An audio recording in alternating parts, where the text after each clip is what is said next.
your spot. There you go.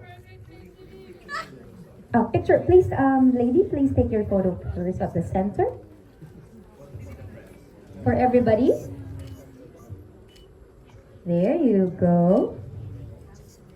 Smile. Now you may now take your seat. Okay na po, everybody, all good? Next, please give it up for Caleb Ong.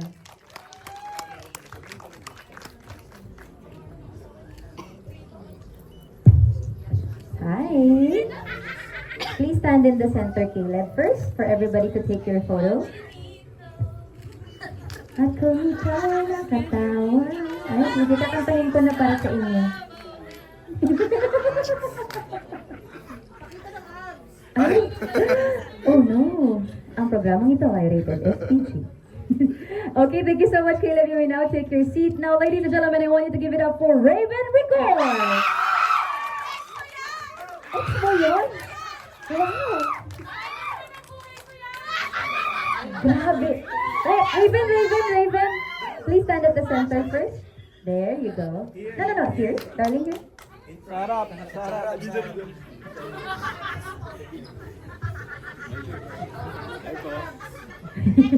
Gusto ko yung pakita ng abs. Raven, picture. Center and then side. Smile for everybody, Raven. There you go. You may now take your seat. Now, please welcome Kitch Minamoto.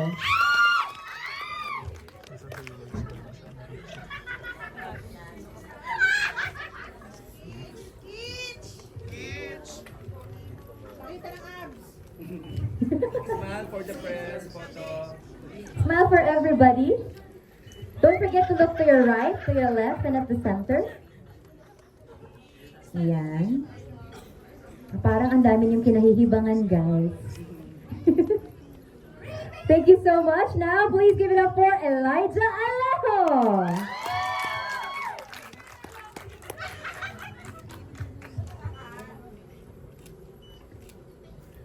Yan. Let's have a photo taken here, Lali.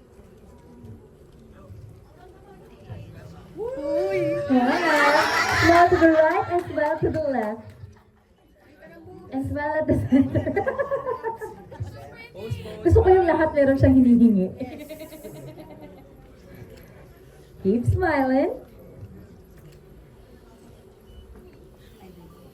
And you may now take your seat. Thank you so much. Eto, all generations go. Ladies and gentlemen, please give it up for Sir Bobby Andrews!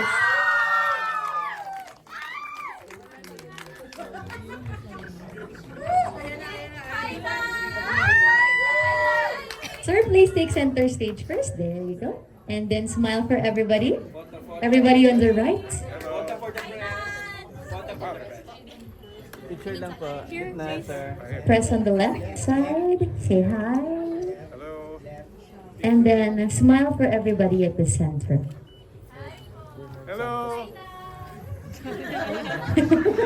All the mothers and grandmothers. Okay, all good. Thank you so much, Paul. You may now take your seats. And now, the next one I'm going to introduce, ang huling pelikula nila, sinubok nila ang oras at panahon. Alam niyo ba kung ano yon? Sinubok nila ang oras at panahon kahit magkaibang time zone. Nagkita pa rin sila. This was an entry at the last 2024 MMFF My Future You. And this movie, She Who Must Not Be Named, is their comeback as a love team. Kilala niyo na ba kung sino to? Mas marunong sila sa akin. May alam sila hindi ko alam. Okay. So now, ladies and gentlemen, are you ready? One of the most successful love teams of Philippine movie and the film industry. Please give it up for Seth Fenelin and Francine Diaz, Francette!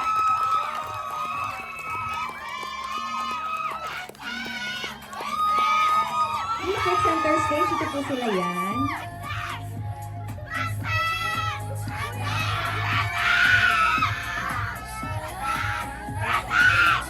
Photo op. Smile for everybody at the center.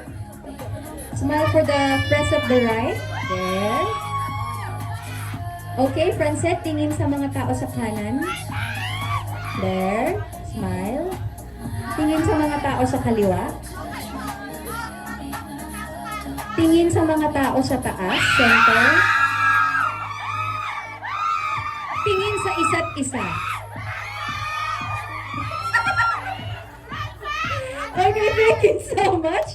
You may now take your seat. Now, ladies and gentlemen, the cast of She Who Must Not Be Named. Pero, hindi mabubuo ang pelikulang ito kung wala ang mga utak at puso na bumuo sa pelikulang ito. Kung ganyan kalagas ang sigaw nyo, kailangan ganito rin kalakas ang sigaw nyo sa mga susunod na tatawagin ko. This film is written by, please give a big hand for Lawrence Nicodemos. Center. Smile. Pakita daw ng abs, friends. Okay, look at the people on the right. To the left. And to your center. Ito, aabangan mo ang abs nito, mama. Thank you so much. Friends, you may now take your seat. Now I want you to give the biggest applause or the loudest cheer for the director of She Who Must Not Be Named, Director Christopher Novabos.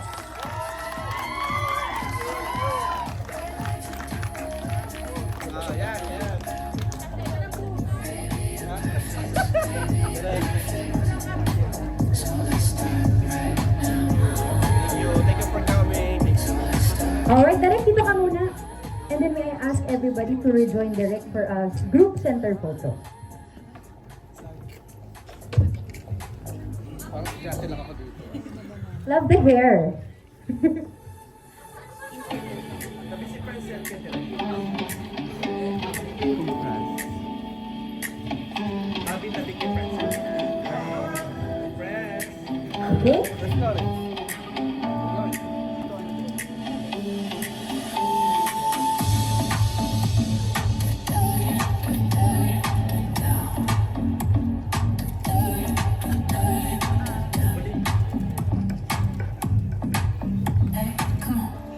Have your photos and don't forget to use the hashtag SWMNBN MediaCon when you post your photos on all social media accounts. And we are live on the Facebook page of Solar Studios. So you can share that live. Okay? Tingin naman po sa bandang kaliwa. Ayun, may camera doon. Smile. Smile. Tingin naman po sa mga camera sa kanan. I let myself fall into you. I never thought I'd fall right through. I fell for every Okay? you said. Ayan. Okay, maraming salamat po. Now you may now take your seats. Handa na po ba kayo makilala ang ating cast and crew? Parang medyo mahina pa. Okay. Kayo, iba-iba yung mga bias nyo, ha? Nakahalata ko kayo, ha? Now, before we continue, simulan muna natin kung makilala this question first. So, everybody should answer the question. Please tell everybody about your experience sa pagtatrabaho dito sa pelikula o sa paggawa ng pelikula na She Who Must Not Be Named. Let's start with Lady.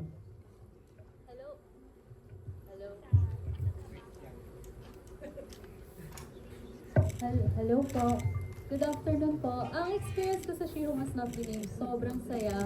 Sobrang saya pong kasama ng mga ka-co-stars ko. And also yung nasa production sila, direct sila, Kuya Renz. And also first movie ko po, and first time ko makakita ko anong ginagawa sa set, kung paano tumatakbo yung isang pelikula. And sobrang ina-admire ko Miss Francine Diaz and Seth Padelin dahil talagang nakita ko kung gaano kayo kasipag. Sobrang sisipag and sobrang talented nyo. First hand ko nakita yun. And ayun po, sobrang saya and sobrang amazing ng experience ko. Thank you so much, Lady. Kitch? Ako, for me, yung pag-create ng pelikula to sobrang collaborative. Nakakatuwa na bawat isa ay nagiging collaborative sa isa't isa. At the same time, willing matuto or kunyari, may suggestion yung isang actor, willing matuto at makinig, lalo na sa director. Direct, maraming salamat sa tiwala and syempre kay Renz. And syempre dun sa OA and Solar Productions. Ayun po. Sobrang saya po at thankful ako sa mga nakasama namin dito. Lalo na of course sa Francet for being with us from day one. And of course kay Directrice na nag-helm talaga nitong movie na to. And kay Sir Bobby of course for being with us. Experience ko doing this movie, no? Disappointed. Bakit? Bakit, di ba? Kasi, ito na, maglalabas lang ako sa mga loob. Kasi kulang yung oras na binigay para makasama ko silang lahat. I would have wanted to spend more time with the cast. Kasi meron dito, hindi ko nakasama sa eksena. Pangalawa, sandali lang ko sila nakasama. And I would have wanted sana na mas matagal yung samahan. Pero in terms of experience, in terms of dialogue, kakaiba. It was very well done. Napaka-professional nilang kasama. And the writing was incredible. In fact, to give you just a sample, no? I'm part of the MPRCB and this movie was recently reviewed. At yung mga nag-review ng pelikulang ito, gustong-gusto nila. Yun. Alright, ito na. Sige, si Caleb na lang muna. Last na to. Let's save the best for last. Please, Caleb muna. Last natin yun kasi naabangan. Ayun. Sorry, ayun, yun nga yung sa shoot namin. Sobrang fun niya kasi yung mga tao collaborative, tapos nakakapag-suggest, yung tipong kapag wala sa eksena, kwentuhan, sobrang fun niya. Ako po, it is my first full-length film and I'm just really grateful. Grateful is really the term na nakasama ko ulit ng Francet for like the 5th or 6th time na. And I would say na it's really important to have lead stars who love their movie, their film. They really gave their best dito, day and night na witness namin yun. And sa short amount of time na kakasama kami. Na lumabas talaga yung chemistry nila and I'm just really grateful na nakasama ko pa rin sila. And, sana may mga next pa. Yes, sir. Ako naman is super nag-enjoy ako kasi first wholesome project ko to at pasa mga nakakaalam na nandito, alam niyo yan mga press na almost na ginagawa ko is from VMX. So I really enjoyed it and hindi ako nahirapan sa mga artista, especially sa Francet. Talagang pagdating nila sa set, alam nila yung gagawin nila. And eventually nga po, sinasabi pa nila na direct may mga suggestion kami. So, pwede po bang ito, ganito, ganyan. So, ako naman, nakikinig ako. Kasi, ito yung panahon na kailangan mong maging open sa lahat. Kailangan mong makinig sa mga suggestion ng mga nakapalibot sa'yo sa production. Para din sa ikagaganda ng pelikula, and which is, sana supportahan nyo yung She Who Must Not Be Named. Kayo na po yung humusga. Thank you. Ready? Wait lang, na-pressure ako sa mga sinabi nila. Hindi, pero during shooting, chill lang, fun. Ako sa character ko, parang si Elijah lang din. And paano ko ba ito sasabihin? Nagkakatuhan, nagkakasiyahan, off-cam, pero pagdating ng take talaga, lahat kabisado yung lines, nakikinig lahat sa director, and I'm so happy to work with this production and the artists po. And now, ladies and gentlemen, let's hear it from Francet. Ayun, unang-una po gusto kong magpasalamat po sa pagpunta dito. Media family po na madalas na rin po namin makita. Maraming salamat po sa walang sawang pag-accept ng invite. ng event na to, hindi nyo kami tinatanggihan. And thank you dahil pinapakalat nyo yung mga magagandang balita. Maraming salamat po. And of course, sa mga nagmamahal sa amin, sa taas, yes, yun po, our experience, my experience sa paggawa ng pelikulang to, sobrang saya. Isa to sa mga pinakamagaan na nagawa namin, na dalawa ni Francine. Halos lahat ng ginagawa namin, siguro pinapasok kami sa drum or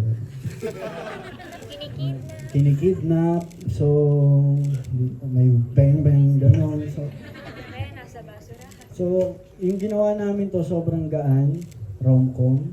Pero syempre, nung binasa namin yung script, then yung lalim ng kwento, nakontento kami sa lalim ng kwento na yun, ng kwento na to. And yeah, nakakapagod dahil may ginagawa kami, sabay yung ginagawa namin, pero natapos namin to. May mga struggle, syempre, hindi mawawala yan, hindi perfect. Pero natapos namin, masaya. Yung mga naiwan na memories, binaon namin. And this is it. Ipapalabas na siya. So, thank you so much. Especially sa Solar Pictures and sa OA Production na tsinaga at pinaghirapan. Our directors, our writers, and syempre mga our co-actors na nandito. Nagulat kami sa show, sa show date. Pero eto na tayo. And yun po, enjoy and thank you so much ulit. Actually po, dapat pala nauna na lang ako kasi pag may sinabi ako, baka spoil ako. Yung para man yung isa sa mga fears ko. Anyway, yung experience of doing this movie, actually, para siyang, kumbaga, naging pahinga namin eh. Kasi nung ginagawa po namin to, meron kami isang show din na ginagawa. At the same time, ang bigat din ng story doon. And then dito, first time, actually parang first rom-com po namin to. And yung sa akin, mas tinatry ko i-iklian yung mga experiences na gusto kong sabihin. But yun, gaya din ng sabi ni Tito Bobby kasi parang sana nga mas medyo lumaba pa yung samahan namin para siguro mas nakabuo kami ng malalim na friendship. Siguro sana mas maraming chika, ganon. But yun, and lahat kasi ng nasa pelikulang to, mapa-artista man or mga nasa likod ng camera, lahat pinaghirapan to. Lahat naghirap dito, lahat pinagpuyatan to, lahat binigay yung 101% nila. And sana, pag pinanood nyo yung She Must Not Be Named, sana po panoorin nyo. Hindi lang yung basta kami lang. Sana ma-appreciate nyo yung hirap pagdating sa paggawa ng film. And I hope na lagi natin suportahan lalo paggawa ng pelikulang Pinoy. So yun, salamat po. Okay? So ngayon na narinig nyo na yung mga experiences ni... Kilala kita. Sobrang imposible. Sino yan? Sino siya? Sino ka? Sino kayo ha? May mga bagay talaga sa buhay natin na hindi natin maintindihan. Like how someone will come to your life without warning. Doon! Nandun siya tumakbo! Bilis! Doon! Thank you so much for saving my life. Malaki utang na loob ko sa'yo. Talagang malaki ang utang na loob mo sa akin. Kailangan mo magbayad. Ayoko! Kailangan maging boyfriend kita in 60 days. Hi, Mi! Ba't parang gulat ka? Para di mo ko girlfriend ah. Kuya? Or James Richard Montefalco, bakit mo dinadecline mga tawag ko ha? Pa-save mo rin yung number ko. Paano ko nga isa-save? Eh, hindi na kita kilala. Eh di mag-invento ka ng pangalan. Alam ko na, she who must not be named. She, ano? Jay! DJ! Alam mo, James, huwag mong gawing hindrance yung sakit mo sa pagtupad ng mga pangarap mo. Basta nandyan yung pamilya mong nakasuporta sa'yo. Sila lang din naman talaga nakakakilala sa'yo eh. At wala na may ibang iintindi sa atin kundi ang pamilya. Well, hanggat girlfriend mo pa ako, ready ako makinig sa'yo. Sa tingin ko na nafo-fall na ako doon kay She Who Must Not Be Named. Paano naman nangyari yun? Hindi ko alam. Mabilis. 60 days naman yun ang pag-usapan nyo. Di ba? And officially, ikaw pa rin yung boyfriend niyo.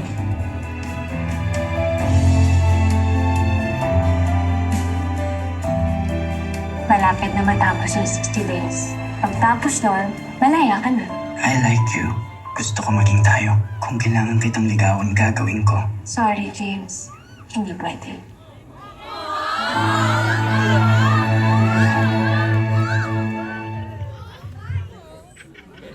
Ngayon, kilalanin natin ang cast and crew ng She Who Must Not Be Named through this video.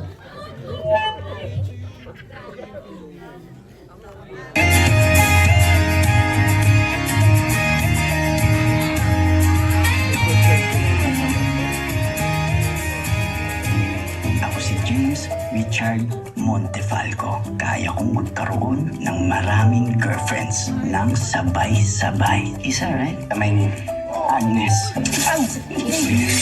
Visit ka, mabaero ka! Mula ngayon, ayoko na maging mabayero. Kilala kita. Sobrang imposible. Sino yan? Sino siya? Sino ka? Sino kayo, ha? May mga bagay talaga sa buhay natin na hindi natin maintindihan. Like how someone would come to your life without warning. Doon! Nandun siya tumakbo! Please! Doon! Thank you so much for saving my life. Malaki utang na loob ko sa'yo. Talagang malaki ang utang na loob mo sa akin. Kailangan mo magbayad. Ayoko!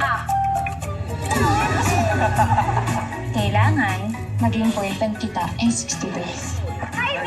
Ba't parang gulat ka? Para di mo ako girlfriend, ah. Kuya? Hoy, James Richard Montefalco. Bakit mo dinedecline mga tawag ko, ha? I-save mo rin yung number ko. Paano ko nga isi-save? Eh, hindi nga kita kilala. Eh, di mag-invento ka ng pangalan. Alam ko na. She who must not be named. She, ano? Alam mo, James, huwag mong gawing hindrance yung sakit mo sa pagtupad ng mga pangarap mo. Basta nandyan yung pamilya mong nakasuporta sa'yo.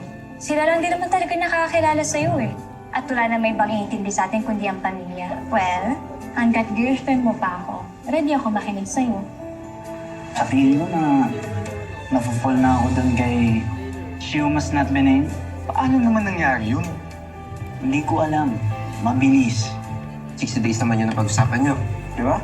And officially, Ikaw pa rin yung boyfriend nyo.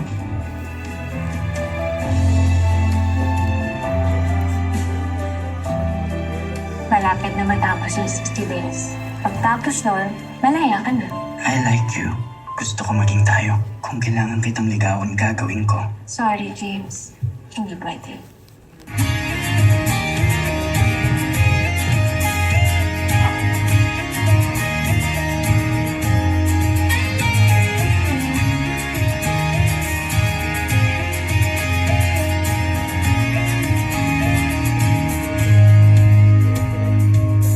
Sanay ako makipaglaro.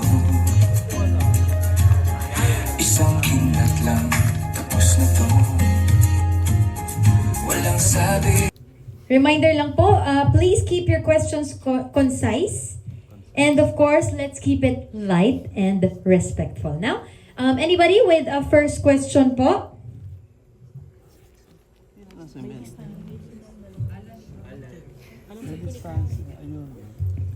Good afternoon. Tama ba? Good afternoon. Hello mga kaibigan sa press at mga fans ng Francet. Thank you for coming. Inibitahan po namin kayo, of course, She Who Must Not Be Named, April 29 in cinemas nationwide, brought to you by Solar Studios Incorporated. Bago po tayo tumungo sa Q&A sa ating mga kaibigan sa press, gusto ko munang tanungin, mauna lang ako, no? Sir Lawrence, bilang ikaw ang writer, ano ba ang kwento ng pelikula? Para may idea po tayong lahat. Okay, itong kwento ng She Who Must Not Be Named ay tungkol sa first ma-introduce sa atin si James Richard Montefalco na hindi naman siya playboy, mapagmahal lang siya sa girls. Madami lang siya magmahal ng girls, gano'n. Hindi, ganun siya magpakita ng love. So, madami na in love sa kanya. Pero ang problema niya ay hindi siya magaling mag-alala ng names. Yan. So because of that, marami siyang nasasaktan. And then, when he finally said na gusto ko na magbago, gusto ko nang magpakatino, came this mysterious girl na maganda pero hindi niya maintindihan kung bakit gano'n yung pakikitungo sa kanya. So very mysterious at sabi nung girl, I'll make you fall in love with me. So, yun, parang gano'n siya. Tapos pero ang rule ni girl ay You Must Never Know My Name. Kung bakit, yun yung kailangan yung abangan. Kailangan yung, kasi si James, malalaman niya lang kung makompleto niya yung 60 days. So dapat kayo din, kailangan na kompleto niya yung movie. Ayan. Gets po ba? Pwede ma-fall, pero hindi pwede malaman yung pangalan. In short, Yes, yes, sir. Okay. So, meron po bang curious thought towards that? We're now opening, Colleen, the floor to our friends for the press. Anyone? Yeah, meron na tayong lineup. The Okay. first question will come from Alan Sancon. Concise daw yung question dapat.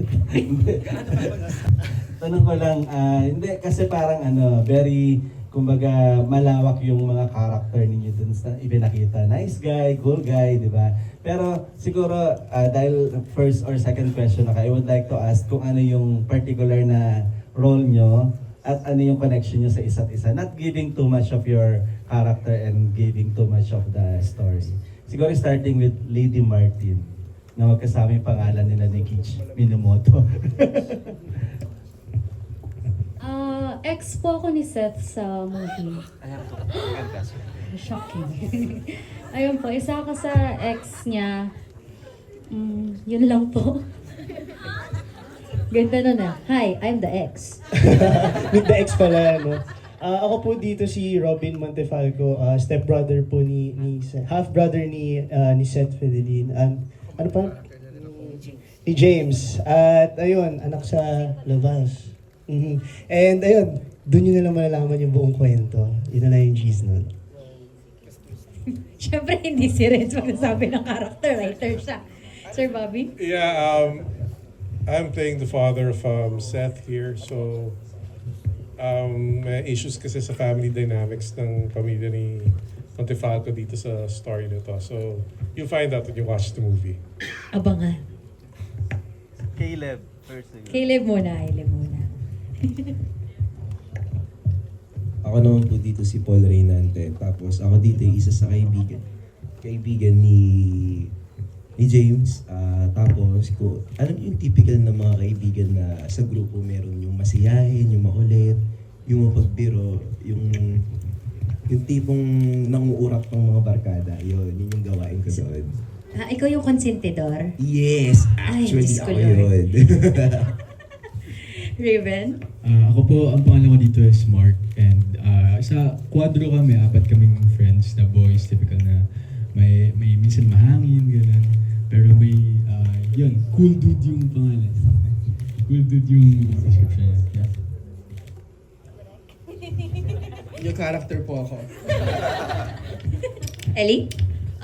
Ako po dito si Jana Montefalco. Younger sister po ako dito ni Seth and ni Kitch. Ako po yung kapatid na chismosa and makulit. Hello po, ako si James Montefalco. Anak po ako ni Sir Bobby. Half-brother ko si Kitch and of course, younger sister ko naman si Lydia. So, yun po, ang character ko lang naman dito is kumbaga parang mapagmahal and sobrang approachable. Ilan po ba yung minahal? Ha? Ilan yung minahal mo sa pelikulang ito? Yung naghabol 3 eh. so yes, ando tayo sa part na sobrang mapagmahal at approachable tayo. And may reason kung bakit ganun si James. Abangan. So yes. Abangan. She who must not be named? Ano, tara? She is the one who must not be named. Wala po akong pangalan. Wala rin po akong connection sa kanilang lahat. Totoo po, hindi po ako nagbibiro. Totoo po, wala po akong pangalan. Wala rin po akong connection kahit kanino po sa kanila. I would say, isa na lang akong intruder sa buhay ni James Montefalco. Yun po. Ang ganda naman ng intruder. Salamat po. Okay. So, Sir Alan, you have a follow-up question po? Yung second question ko to, marami na rin kayo nagawa ng projects, di ba? Especially yung previous movie ninyo. How do you compare yung role nyo dito? Sabi niyo, this is your first rom-com, di ba? How do you compare yung character nyo rito? And paano kayo nakarelate? Siguro naman di ka totoong playboy in real life, di ba? Hindi. Mukha. Yeah, pero paano mo i-compare yung character mo dito sa character mo sa movie? This is our first rom-com and magaan. Kasi nga po sabi ko kanina, medyo nandun tayo sa drama, heavy drama, nandun tayo sa horror side, thriller side. So, nung ginawa po namin to, talagang sobrang thankful kami kaya na parang isa to sa mga gusto namin na role o gampanan. And kung yung characters namin, anong pagkakahalin tulad sa totoong kami, siguro ako for me, Seth and James, sobrang malayo na in terms of family then ang pinagkaparehas lang siguro ni Seth at ni James is may barkada sila. At yung barkada na yun, yung barkada ko, personal kong barkada, as is pa rin, na barkada ko pa rin hanggang ngayon, yung high school kami hanggang ngayon. So, four of us, sobrang solid. Kami magkakaibigan dito, parang siguro lumaki kami ng sabay-sabay. And yun lang naman. Sa family, mayroong kumpletong pamilya, si Seth at si James din, pero may conflict and yeah, yung may problema. Ilang naman po yung pagkakaparehas ng character namin. Yung sa akin po, pero pwede naman po girl na lang po muna, no? Pang-describe lang. Kasi girl lang din po yung pangalan ko sa script. So, sa lahat po ng scenes namin, so may James, tas line niya, tas girl, ako lang po yun. Si girl, paano ko ba? I would say siguro malapit si Francine at si girl with each other in terms of yung pagiging makulit and yung pagka-moody din niya. So, mas ganun po.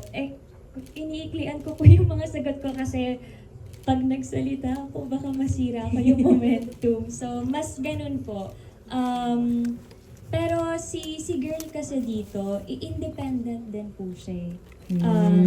As in, parang kahit saan siya magpunta, kaya niyang dalhin sarili niya. Hindi niya kailangan ng kahit sino para alagaan siya or something.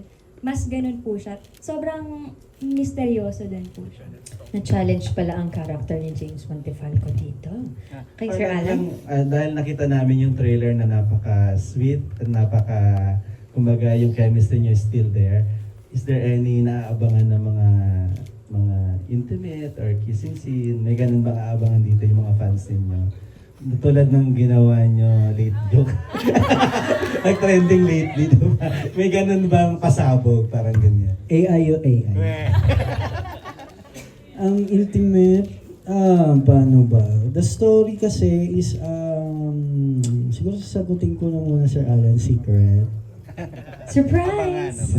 Surprise. Pero I think makakakita sila ng ganun sa amin na side. Pero hindi ko lang kaklaruhin kung saang part.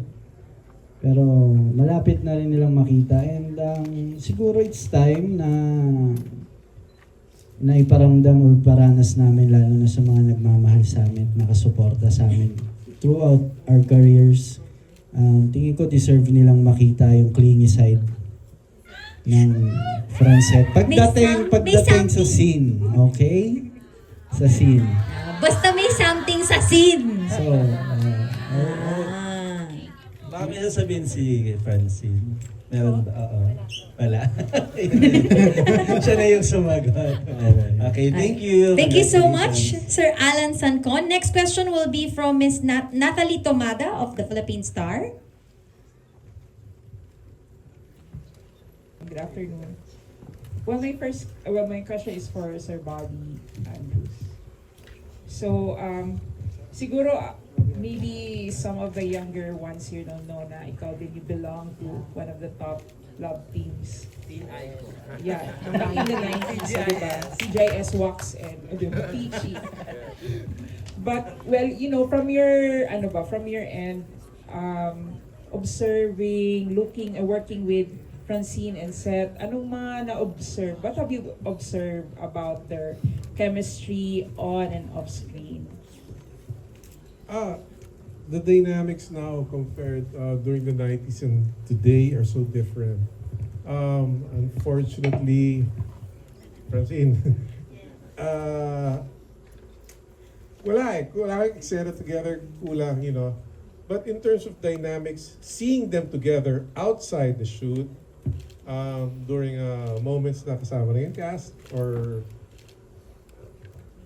what you see on screen is how they are on in real life. You know, they're really sweet. I don't know what the score is, but I don't know what's going on. But and it brings you back to that way back na, I mean, they have a good working relationship and they're friends. Because it's very important na to have a love team, you have to be friends first before lovers. Oh, friends before lovers ba dapat, sir? Yes. Hanap ko na tayo ng friend. Yan. Okay. Reaction, Francette. Yung second question. Friends daw before lovers. Yeah, we're friends, same time. Lovers. Teka lang. Tayo, yung mga nasa taas talaga, sila yung mga ano eh. Hindi, minsan po, I'll be honest, friends, sometimes, enemy, sometimes kami magkasundo, but the roots of this is we respect each other. Yeah. The connection is there. Alam po namin yung ginagawa namin, and yeah, sa tingin ko yun naman yung tamang gawin, lalo na sa paggawa ng pelikula. Hindi lang, kailangan nyo ng trust ng isa't isa. And pinagtrabahuan po namin kung nasaan kami ngayon. The wall between us before, too high. Tapos ngayon, pinababa ko siya o naghagdan ako para maabot ko yung wall na yun. So, nag-adjust siya. So, yeah, and I'm happy na thank you kay Sir Bobby na yun din yung pinapakita namin, yun yung energy na binabato namin sa lahat ng katrabaho namin. Kasi importante yun eh, the way they see you, yung aura mo, pagpasok mo pala ng set, hindi ka pa naka-make up, kailangan yung presensya mo, malaking tulong yun. Hindi yung bigat yung mararamdaman sa'yo ng buong tao, dapat ikaw yung pinakamagaan doon. So, magdo-domino effect yun, and yun po, yun lang naman. Diba? So, the break na ni Seth talaga yung walls, no? Hindi ko totally binrake. Nagtira ako ng wall ng personal niya. So, yun yung respect ko, andun pa rin. Sana all na lang talaga. Diba? React naman daw, tinatanong ako dito ng mga katabi ko, kailangan react naman ng sinabi ni Seth. Siguro po dun sa part na yung breaking the walls, pareho naman po nag-adjust. Kasi parang hindi naman po mag-meet din yung dalawang tao kung hindi rin naman gugustuhin makipag-ayos ng isang party, diba? But yun po, kapag po receive po kami ng mga ganong comments, lalo po galing kay Tito Bobby, sobrang ano na lang ba? Hindi dito, kay Sir Bobby. Sobrang nakakataba po ng puso kasi parang syempre pag may ginagawa po kaming trabaho, sobrang focus po namin doon. Minsan nga po tingin ko parang sobrang seryoso na nang nakikita sa akin ng mga katrabaho namin. And to hear that, nakakatuwa lang pong marinig. And yun, we always give our best kasi hindi lang naman po namin to ginagawa para sa sarili namin eh. Ginagawa din po namin to para sa mga katrabaho din po namin, sa lahat na naghihirap din. For sure kung nahihirapan kami, minsan mas minahihirapan pa po. Kasi like sa production, mas nauuna sila rin huling uuwi. And of course, we want to give back yung suporta rin po na natatanggap namin sa lahat ng nakaka-appreciate ng pag-arte namin at kung paano kami bilang mga artista at syempre yung pagpapakilala ng mga pelikulang galing sa atin. Thank you. Okay, and I think Miss Natalie, yung sinasabi nila na breaking the wall, that's also one of what you can see between the characters of James and Girl. Diba? Paano nga ba mabe-break ni Girl ang routine or ang patterns ni James. Let's see, abangan natin yan sa She Who Must Not Be Named. Next question will be from ABS-CBN. Let us please pass the mic on to Miss Manila Santos. There you go. Hi guys. So my first question is for Sir Bobby. So just to add to the Stress on the Yes, yes. yeah, just to add to the nostalgia, because you have been part of one of the most popular love teams during your time. Yes. And I'd just like to know, just to pick your brain, like looking back during that time, what did you enjoy the most about being one of the country's most popular love teams, and what did you find most challenging, and how do you think you would have thrived if you were a love team in this era right now? Wow. Pang ano yung question na yun ah. Parang 3 parts. Ano yung first again? Ano yung first part? What did you enjoy the most about being a popular love team during the Doon muna. What did I enjoy the most? I got to spend most of my time with people I care about. That is one thing that I enjoyed the most. It is very rare that you're given the opportunity to be able to be with people you like, you love, that every day makasama mo. Second question. What did you find most challenging about it? Find most challenging. During my time, na may love team, our best work would happen pag magkaaway kami. Okay? So pagka magkabati kami, ang hirap gumawa ng eksena. Pero pag magkaaway kami, okay ba eksena namin? Okay? Next. Then how did you think na you would thrive if you were a love team in this generation? Okay.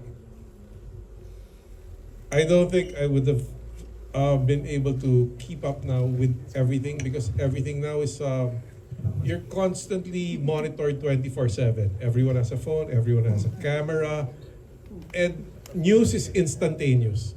Before, you had to wait a week before the news came out, or a day for that matter. And even answering to the fans would take a week. We'd write letters. Kasi for the kids right now, no? Before, we used to have our pictures printed. So when we'd meet our fans, we would give them our pictures.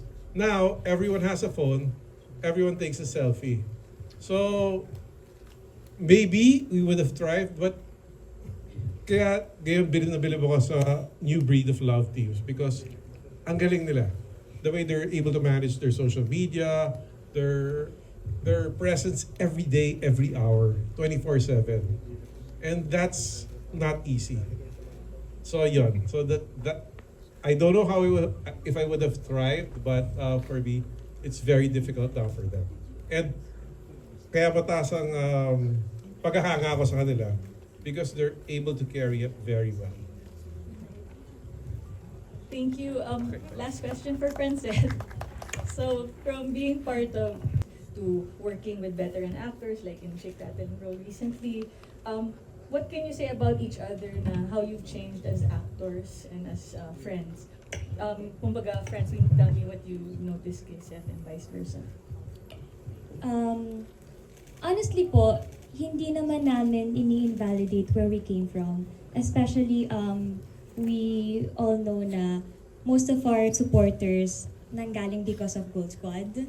And dahil we did so many vlogs all together, and now I would say kasi mas papunta na kami talaga sa adulting. So kanya-kanya na rin ng tinitake na path, may it be in career or in personal lives.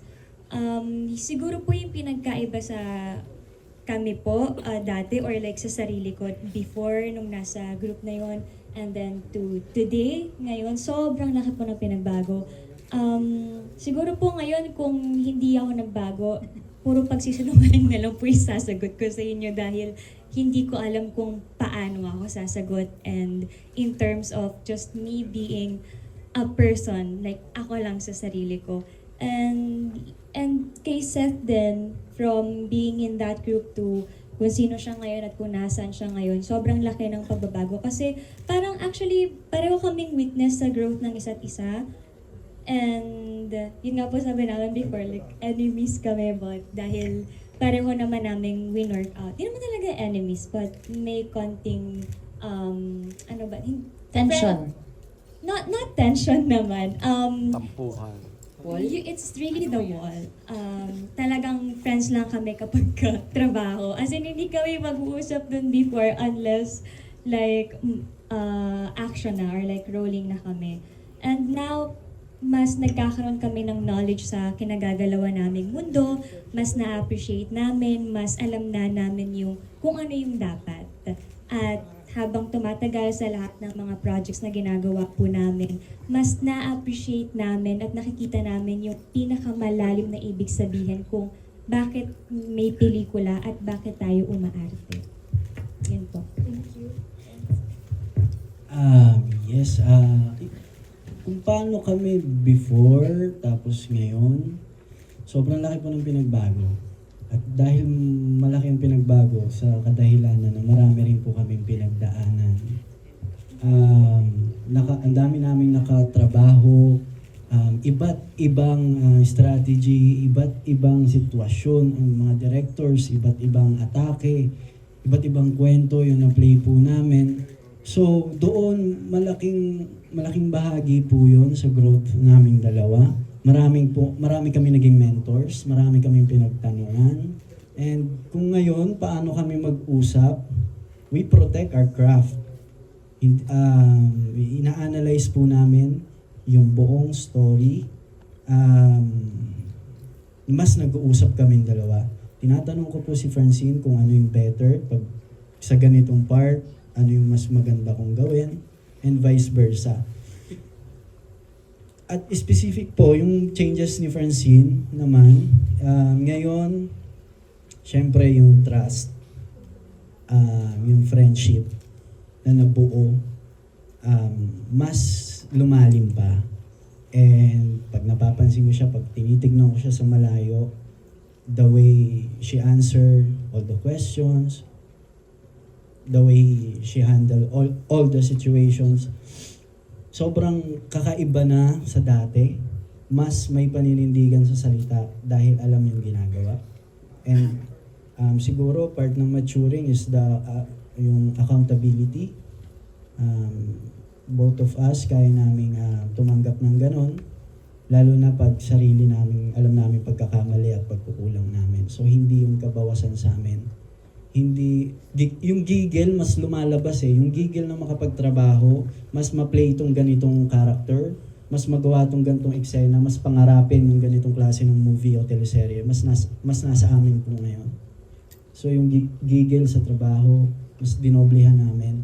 And ako sa ABS, 7 years. 7 years na sa ABS since PBB. So sobrang dami rin po namin pinagdaanan. Sobrang hinubog kami ng panahon, pinagtibay kami ng kung ano man. Sobrang happy ko doon na hanggang ngayon ginagawa pa rin namin at nag-share kami ng knowledge sa isa't isa. And new friends, new co-worker, new directors, new writers, new productions. So, padagdag pa ng padagdag and I hope madagdagan pa ng madagdagan. Thanks guys, congrats. Thank you so much, Ms. Manila Santos of ABS-CBN. And now, let's pass the mic on to from Copamilya. What qualities do you think matter more than a name when it comes to love? Ooh. What qualities do you think matter more than a name when it comes to love? What qualities do you think matter more than a name when it comes to love? Thank you so much for that wonderful question. So, qualities po ng tao. Okay. Higit pa sa pangalan. Ang hirap ikaw mo. Pag Miss Universe yun. Siguro the commitment. The commitment ng tao. Kahit na sabihin mo hindi mo siya kilala. Kung pupunta siya tapat ng bahay mo, tapos paglabas mo may bulaklak na. So that's the commitment. Siguro kahit balay-balik na rin mga mundo, Pangalan is pangalan, pero kung matapos man tong mundong to, syempre 'di ba, yung kumbaga parang lahat mabubure, pero may isang tao na willing to sacrifice the commitment kahit anong mangyari. Yun yung para sa tingin ko na mas more than sa pangalan. 'Di ba? Yung parang kahit anong gawin ko, kahit anong problemang kaharapin natin, pero minsan tatawagin kita sa pangalang, "Hoy, galit ako sa'yo." Pero yung commitment nun sa akin, di mawawala. Pero yung hoy may pagmamahal, gano'n. Yes, the commitment ng person towards me, alam ko and clear sa akin kung hanggang saan yun. Yun. Commitment. Saka siguro yung pangalan, commitment saka apelido. Saka apelido yun. Ay, syempre, gusto ko palitan yung apelido niya. Sana all talaga ako. Sabi kilalanin pa lang eh. Hindi mo pa alam yung pangalan, bibigyan mo ng apelido. Yung kahit di ko alam yung pangalan, basta yung apelido ko gamitin mo, okay? Aminin! Ayan. Nakalimutan ko na po yung sagot ko. Hindi. Yung mas, yes, yun yung sagot. Yung mas nagmamatter po kaysa sa pangalan ay yung consistency sa ginagawa. Kasi, Commitment and consistency. diba, lalo kapag, for example, pag may mabait na tao sa atin, kahit na hindi natin alam pangalan nila, natatandaan natin sila for what they did. Diba? Hindi natin sila nakakalimutan ng mabilisan lang. Kasi, tapos consistent pa, parang mas nakikilala mo siya kung sino siya bilang tao more than the name. So, I would say yung consistency. It's more of the personality than the name. Kasi, pag pinakita mo na kung sino ka, yun na yung pangalan mo eh. It doesn't matter kung ano yung isabihin mo sa akin pangalan mo, anong itawag ko sa'yo. As long as you show me ng consistent ka sa kung sino ka at genuine ka sa pinapakita mo, then I know who you are. Okay, Sir Jeffrey. So to summarize the answer of Francette, consistency and commitment is key. Okay? For the Follow up po? supporting cast naman Okay. po, how would you react kapag nahulog kayo sa taong ayaw sabihin yung pangalan? How would you react kapag na-fall ka sa taong hindi mo alam ang pangalan? Wait lang, na-pressure ako. Grabe tong ano na to, parang finals ng Miss Universe yung mga tanungan nila. Aray ko. Paano ako magre-react kapag na-fall ako sa taong hindi ayaw sabihin yung pangalan? Siyempre, at first, mapaprustrate talaga. Kasi parang, paano kita makakausap? Paano kita maikakwento kung hindi ko alam yung pangalan mo? Then, maa-accept mo kasi yung ugali, yung actions niya towards you, hanggang sa hindi na magmamatter yung pangalan. Pwede mo naman palitan yung pangalan, lagyan mo ng pet name, gano'n. Mahal? Ang mahal ng gasolina. Okay? Okay, Lev, ikaw. Oh, ba't nagpapasa? Si Raven na lang daw. Ay, alam ko yung pangalan. Ay, sino may pangalan? Raven, paano ang reaction mo dun sa taong hindi mo alam yung pangalan? Kunwari, hindi mo alam yung pangalan ng pangalan. Alam mo naman yung Ikaw alam mo ito. Ang hirap naman nun. Joke lang. Caleb! Ano ba? Ay,